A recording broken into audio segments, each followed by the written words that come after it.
What's up, everybody? Welcome back to my YouTube channel. If you're new and joining us for the first time, thank you so much for dropping by.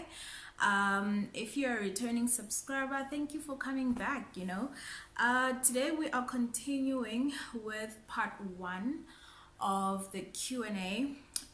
So this is the part 2 to the Q&A. I've received quite a few, or not a few, actually quite a lot of questions, and I'm hoping I can get to them in this video. So let's not waste time. Let's get on to the first question. Today I'm addressing all the questions that were posted on the channel. So on the post that I placed, all those comments is what I'm addressing today, including some questions that came on the comments of the previous part 1 video that I posted. So the first question here says, if you can, would you please speak a bit on how automation and the fourth industrial revolution will affect the accountancy profession, and how or what an accountant or aspiring CA can rather equip themselves with so they're not affected, right?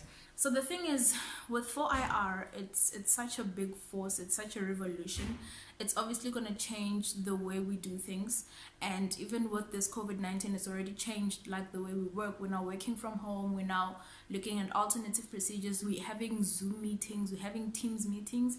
So definitely 4IR will have like a significant impact with a lot of automation, with a lot of the use of technology in your everyday life. So I think as an aspiring CA or a student, it wouldn't hurt to have some sort of IT skills. I know a lot of people go on to further their studies in maybe data analytics or IT. You have CAs who actually work in IT departments. So maybe if you're looking into those type of things where you'll be able to sort of equip yourself with what's happening and with all the changes that the fourth industrial revolution is bringing, that could put you one foot ahead. My question is based on the working environment. I am living with a disability, right? Cerebral palsy and speech impairment, and my biggest concern is, will the employer be lenient in terms of the workload during the articles? And I fully understand that my disability should not be an excuse. Now, the thing with this is, employers are very aware and they're very accommodating to people with disability. So they have put procedures in place and processes in place to help you to be as comfortable as you can in your work environment. In terms of workload, I'm not very sure, but I think they would look at it on a case by case basis. So, but I mean, at the end of the day, you know that there are competencies that you need to get as a chartered accountant. So your employer will make sure that you are exposed to those type of competencies. I mean, the work is not it's not like physically bearing or tiring on you. It's more of you sitting down and just being on a computer, on a laptop. So definitely they will take your situation or circumstances into account in the workload that they give you, in the type of work that they give you. Obviously I wouldn't expect someone with cerebral palsy to be out in a warehouse doing stock counts and stuff like that. So maybe there would be some sort of arrangement that goes into place, and maybe some sort of alternative ways in which you can get the competencies that you need to qualify as a CA at the end of the day. I would like to know if the work you did at university prepared you for CTA, and the work you did in CTA prepared you for your articles. She feels like she's not learning anything and has fears that when she's done with her undergrad, she will not be able to take on CTA, and therefore feeling like she will be useless during articles. So my response to this, and I responded to this question directly on the comments, but I just wanted to share it with everyone, is that every stage of your career or every stage of your studying prepares you for the next phase, right? So you do first year prepares you for second year, it prepares you for third year for CTA, and CTA will prepare you for the workplace. That is standard. That's why it's in that order, so that you get the basics first and you build on them.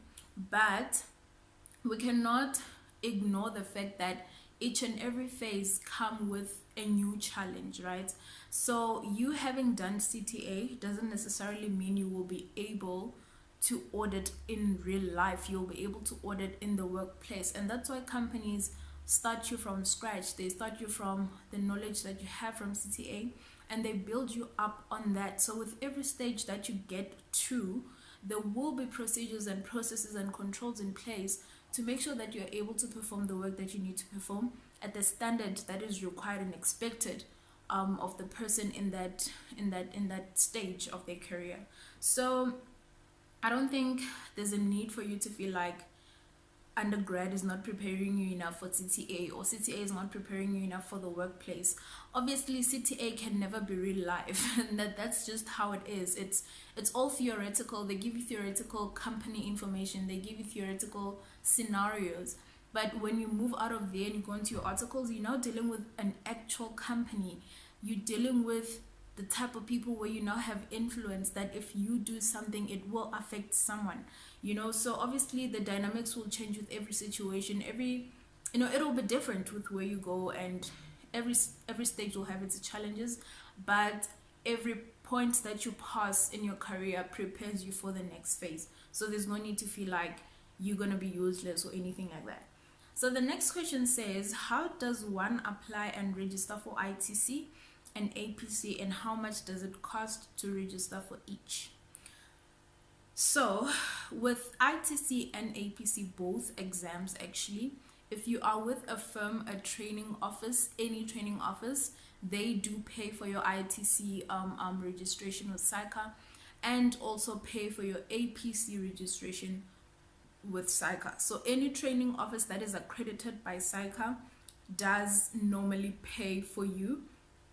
Application, your training office will send out information on how you can register for the ITC and how you can register for the APC. It's not anything you should really be worried about if you're still in CTA or undergrad, but it comes as you go. So when you enter the workplace and you enter your training office employment, then you will find the processes that are there. Normally they handle the payments, they handle everything. You just need to physically go and register yourself and it's sorted. I would like to know your thoughts on SIMA. Would you consider changing into SIMA? I had some CAs are hanging or branching into SIMA. So personally, I wouldn't change to SIMA because I'm not a management accountant type of accountant. I don't know if that makes sense. But management accounting is not my strongest point, so I wouldn't go the SIMA route. This is very subjective, guys. It depends on what you want for your career. It depends on where you see yourself. You can't be making decisions about whether to do SIMA, CASA or ACA based on what other people are doing. It depends on you. If you want to be a management accountant, then go and do SIMA. If you want to be a chartered accountant, then go do CASA. If you want to be another type of accountant, then go do that. People can't make decisions for you. It depends on what you want for your career and where you are going. Personally, I wouldn't do SIMA because I am not a management accounting person. I'm more of a financial person, so I'm gonna stick with the chartered accountancy for now. But I think SIMA is also a very good qualification to have, especially if you are somebody who see yourself in the management accounting space. So definitely that would work for you. Did you stay at school race for the whole of your studies? So I stayed in race from first year until CTA first attempt, and then in my CTA second attempt I looked for a flat and I stayed in a flat. How did you find an apartment when you started your articles? Property 24, private property. You go for viewings, the normal way people find apartments is how I found an apartment. And how was the process of getting a car, and was it affordable? So I didn't have to buy a car when I started my articles because I already had a car. My parents gifted me with a car when I turned 21, so I didn't have to buy a car, unfortunately. Is finding a job at a Big Four hard if you don't have a contract or your grades are just okay? So finding a contract at a Big Four is fairly easy, guys. Like, it's not a train smash. It's not like you go to very intense interviews and all of that, it's very easy. All you have to do is meet their requirements. So maybe if they want you to have a certain average of your marks, or they want you to be a certain type of person, but also it also depends on you. Do you see yourself working for this company? Do you see yourself fitting into the culture of the company? So it's very easy to get a job at the big four, especially when you're still undergrad. Your grades, it'll depend on what the company is requiring from its students. So if you meet those requirements, then it should be fairly easy to get in.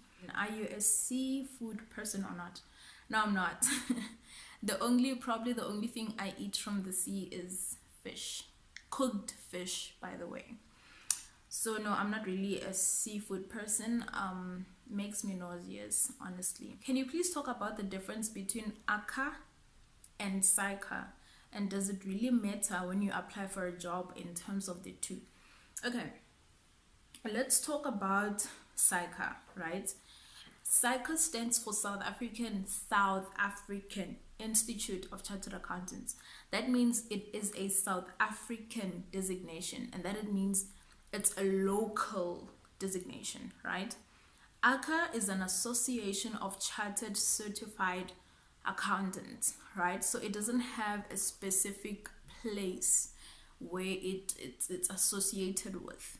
So the ITC designation is an international designation, while the CASA one is specifically South Africa. Now this person is asking, does it really matter when you're applying for a job? Again, I'm gonna say it really depends on where you want to take your career. It really depends on what you want to do. So if you want to have international recognition, ITC may be the best option for you. But if you do want to be local, also SAICA does have affiliates with different other countries. So you also are exposed to that international experience. But honestly, there is no one that's better than the other. It all depends on what you want to do with your career and where you want to take it. I hope that answers that question. So the main difference between the two is that ITC is international and SAICA is local for South Africa. Do audit firms consider your undergrad marks and CTA marks when they employ you, or the aim is just to pass and they will allow you to come and work? This is a controversial one, because I mean, at the end of the day, right, the goal for you is to pass, right? So the goal for you is to pass at the end of the day. But firms have their requirements that we want people who pass with a certain mark and above, because to them it sort of shows them the ability that you have as a student, whether you're academically strong or not. And I say this is controversial because sometimes you may be academically strong, but you don't have the soft skills that are needed in the workplace. So like things like people skills, things like leadership. You're not able to work with people. You're not able to, gel with people in a group. So marks are very controversial. Like, it's great to have good marks, but also don't forget the little things that make you a person. Because over and above you having an 80%, if you just have 100% and 80%, but you're not really good with working with people, no company would want to hire you. So yeah, they do consider your marks just as an indication of your ability, but over and above that, it is the person that they're interested in. Because guys, the thing is, you should be able to hire people, and I believe from a firm perspective, you should be able to hire people who you can teach certain skills to, and not necessarily people who can read, study, and reproduce something in an exam. You know what I mean? Like, it's the character that counts more than the academic intellectual ability, if I can put it like that. She says, hey Ntwanie, so anxious about the criteria that most companies use for selection. What was your experience like? Do they look at good grades or mostly experience? And also signing in high school. Companies only go to cities. What about those learners who don't live in the cities and lack career advice? And such great opportunity to secure a job while studying, this unemployment rate in South Africa is way too high. I'm going to break this into 3 parts. 1, the criteria that companies use for selection, and what do they look at? They look at grades, or they look at experience. So, I mean, experience from this standpoint as a student wouldn't really count in your favor because you don't really have experience. The only thing you have to prove yourself is your good grades and your personality and your character. So these are I feel like these are the important things that companies look at. You know, it's good to have good grades, like I've said, but it's your character, it's your ability to work with people, your employability that determines whether companies hire you or not.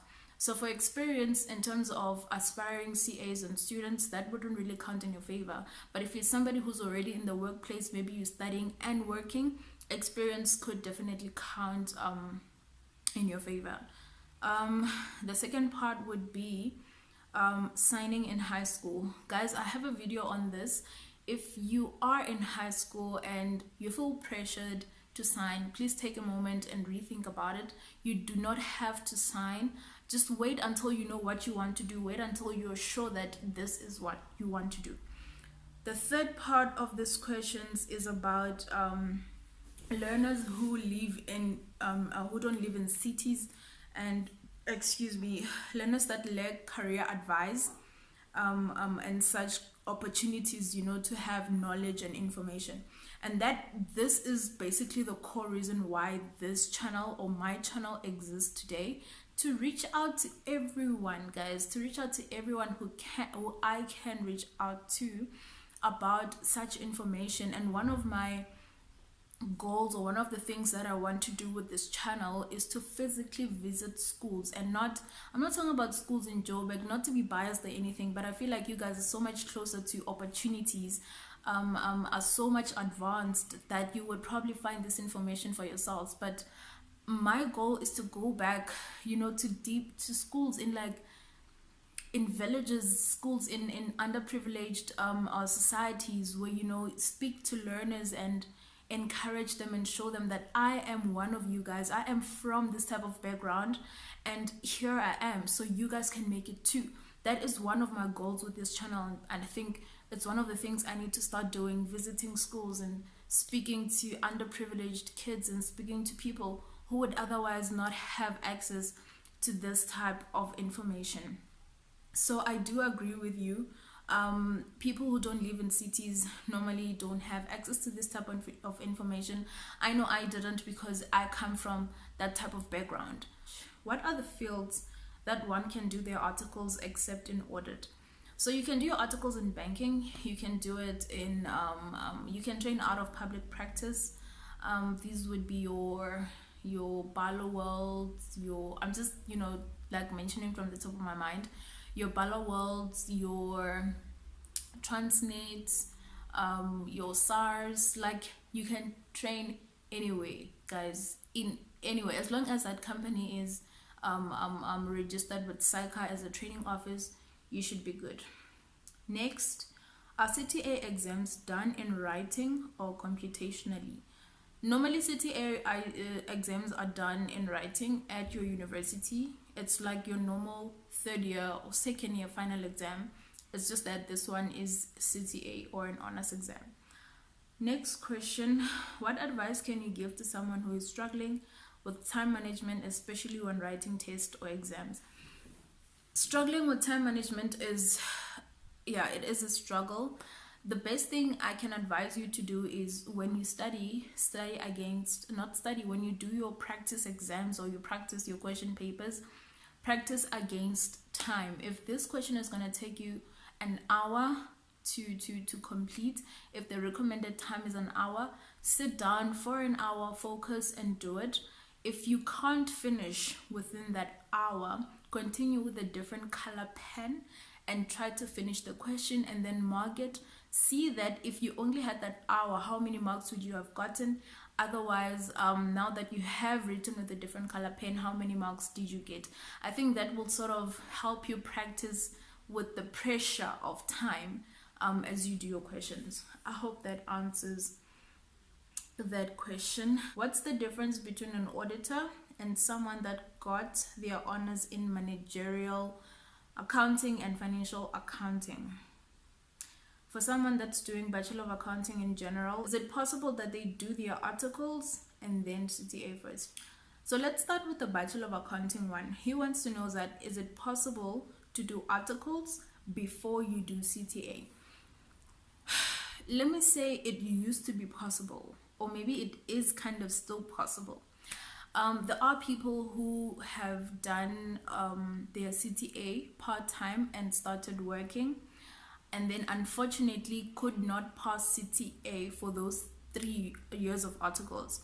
So effectively they did their articles before they could complete their CTA. And this happens where companies allow students to come start with their training contracts before they finish their CTA. So in that circumstance, you can do your articles before you do your CTA, or while you do your CTA rather. I've seen a lot of my friends in other companies say that companies are moving away from that. They're moving away from taking on trainees that are still studying, because it disadvantages them in terms of resources. It also disadvantages the trainee because they don't have time to now focus on their CTA. So I think from me, I would advise you that if you have the opportunity to complete your CTA first before you rush into working, please do that. I also have a video on this, please go watch it. I go into depth on that. The second part to this question is, what's the difference between the auditor and someone who has an honors in managerial accounting and financial accounting? It's so much different.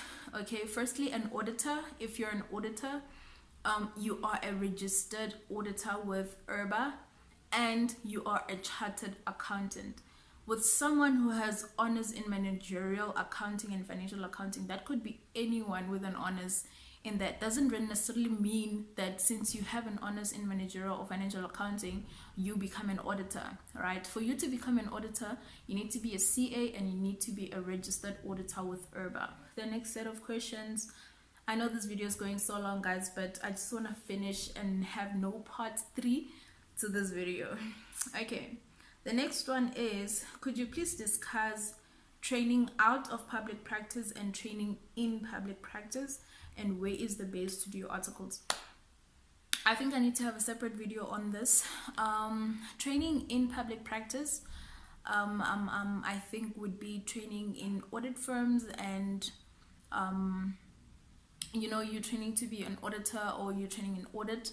I think that would be in public practice. Out of public practice will probably be in banks, in private companies, in retail, in, you know, different other industries.